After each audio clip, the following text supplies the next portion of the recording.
আজকে বসলাম এই জন্য, পরিস্থিতি যা পত্রপত্রিকায় দেখছি, মানুষের মধ্যে দেখছি, তো মনে অনেকগুলো প্রশ্ন জেগেছে। সেই প্রশ্নগুলোর জবাব খুঁজে পাওয়ার জন্য আপনাদের সঙ্গে বসা। এই সরকার যখন গঠন হয় জুলাই অভ্যুত্থানের পরপরই আমি বিমানবন্দরে উপস্থিত হওয়ার 8 তারিখে, মনে আছে আপনাদের, সবার কাছে একটা আহ্বান জানিয়েছিলাম এবং আন্তরিকভাবেই বলেছিলাম। এটা কোনো রাজনৈতিক বক্তব্য বা এরকম যারা শুনছে শ্রোতা তোষণ বক্তব্য ছিল না। বলছিলাম যে এটা আমরা একটা পরিবার, আমরা আমাদের নানা মত থাকবে, নানা ধর্ম থাকবে, নানা রীতিনীতি থাকবে, কিন্তু পরিবার এক, আমরা সবাই একই পরিবারের সদস্য। এটাতে জোর দিয়েছিলাম। আমাদের শত পার্থক্য সত্ত্বেও আমরা কারোর শত্রু নই, পরস্পরের শত্রু নই। আমরা এক জায়গাতে এক কাতারে ওইখানে চলে আসি যখন আমাদের জাতীয়তার প্রশ্ন আছে, আমাদের পরিচয়ের প্রশ্ন আছে। আমরা বাংলাদেশি, আমরা এক পরিবারের সদস্য। তারপরে যখন শপথ গ্রহণ করলাম তখন থেকেই শোনা আরম্ভ করলাম যে সংখ্যালঘুদের উপরে অত্যাচার হয়েছে। তো আমার মনটা খারাপ হয়ে গেল। একটু আগে বললাম আমি এই কথা, এখন বলেছি অত্যাচার হয়েছে। এর পরে আমি ঢাকেশ্বরী মন্দিরে গেলাম, আপনারা ছিলেন, সেখানেও একই কথা বললাম যে আমরা একই পরিবারের সদস্য, এবং বলছে যে আমরা অন্য সব দাবি দেওয়া বাদ দিলেও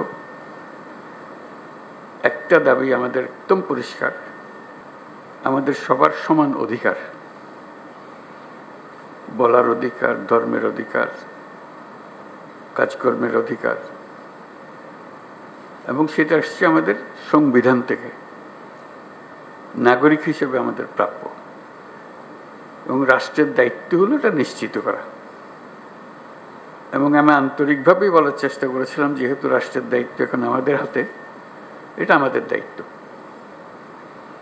নিশ্চিত করা, দায়িত্ব যে সংবিধান নাগরিককে যে দায়িত্ব দিয়েছে সেই দায়িত্বগুলো তার কাছে পৌঁছে দেওয়া, নিশ্চিত করা।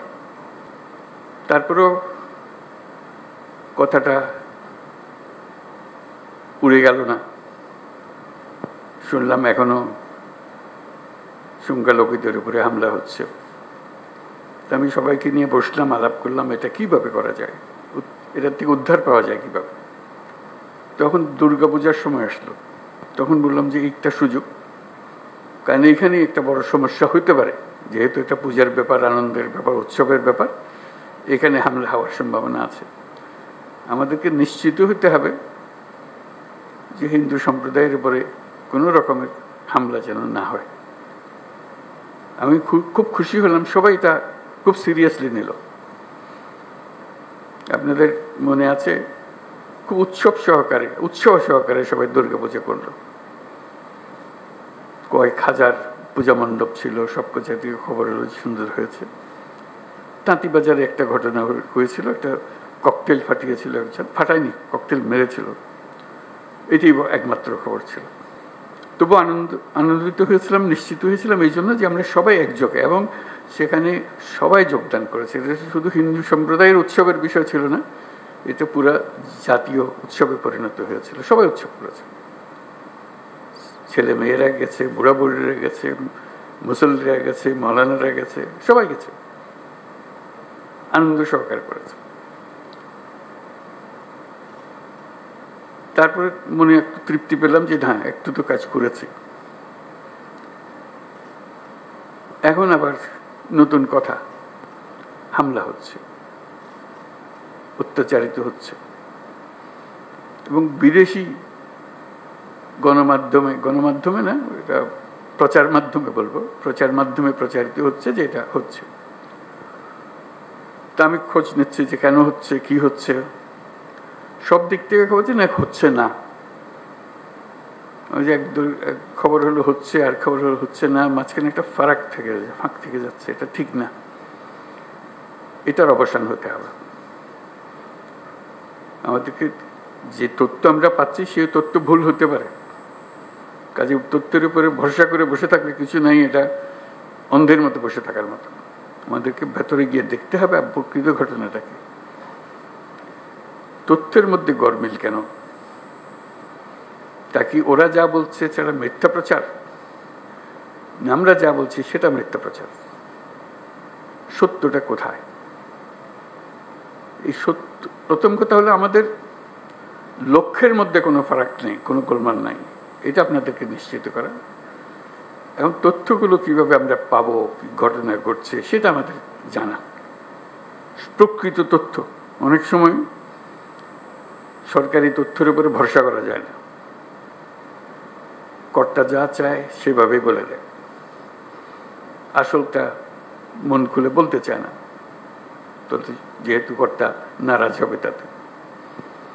আমরা আসল খবরটা জানতে চাই, কিভাবে জানতে চাই, এবং সেই প্রক্রিয়াটা প্রতিষ্ঠিত করতে চাই। এটা শুধু আজকের দুদিনের গোলমালের কারণে একটু চঞ্চল হয়ে কথা বলছি তা না, প্রকৃত পক্ষে এটা স্টাবলিশ করতে চাই যে ঘটনা ঘটতে পারে। এটা এত বড় একটা দেশের মধ্যে কত রকমের কাণ্ড, তার মধ্যে একটা কাণ্ড হয়ে গেছে, হয়ে গেলে তাৎক্ষণিকভাবে যেন খবরটা পাওয়া যায় এবং সেটা সমাধান করা যায়। যে দিক থেকে দোষী দোষী তাকে বিচারের আওতায় আনতে হবে, এটাই হলো সরকারের দায়িত্ব।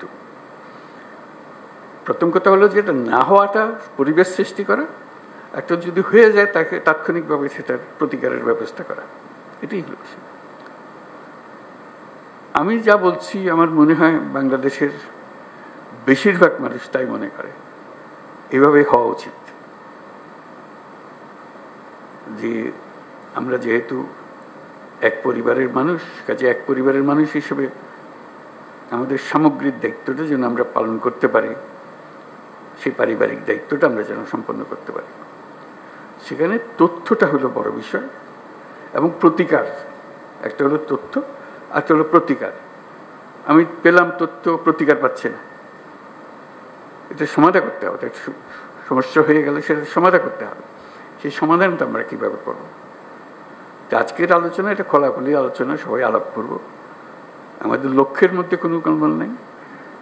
এখন এই তথ্য প্রবাহটা কিভাবে হবে, দোষীকে কিভাবে ধরতে হবে, যাতে করে অন্যরা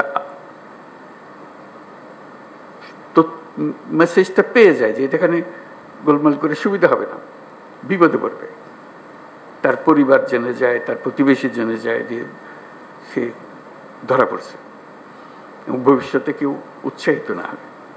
এরকম এক বাংলাদেশ আমরা করতে চেয়েছি, সেটার নামেই আমরা নতুন বাংলাদেশ বলেছি, এবং আমরা এটাতে বিশ্বাস করি। এটা শুধু কথা দিয়ে আপনাদেরকে সন্তুষ্ট করে আজকের মতো বিদায় নিলাম ওরকম না, এটা এটা করতে হবে এবং দ্রুত করতে হবে। এটা ভবিষ্যতে একদিন হবে, এটা কথা বলে লাভ নেই। ভবিষ্যৎ তো আর আমরা কোনদিন দেখবো না, আমরা বর্তমানের মধ্যে আছি, বর্তমানেই করে যেতে হবে যা কিছু। কাজেই সেটাই আপনাদের কাছে আরজ যে খোলাখুলিভাবে আলাপ করবেন বিষয়টা, এবং এই তথ্যটা কিভাবে পাবো, কিভাবে সংগ্রহ করব, কিভাবে নিরাপদে সংগ্রহ করব, যে তথ্য দিচ্ছে সে আবার বিপদে পড়ে না যায়, মুশকিল তো, ওইটাও নিশ্চিত করা। এবং সত্যি সত্যি প্রকৃত দোষী ব্যক্তি চিহ্নিত হয়েছে এবং সবাই আনন্দিত হয়েছে যে খবরটা ঠিক জায়গাতে পৌঁছেছে এবং সেই খবরটার একটা প্রতিকার এসছে। শুধু খবর দেওয়া না, খবরের পেছনে এটা প্রতিকারও এসছে। তো সেই বিষয়গুলো আলোচনার জন্য আজকে এসছি, আপনারা খোলাখুলিভাবে আলাপ করবেন।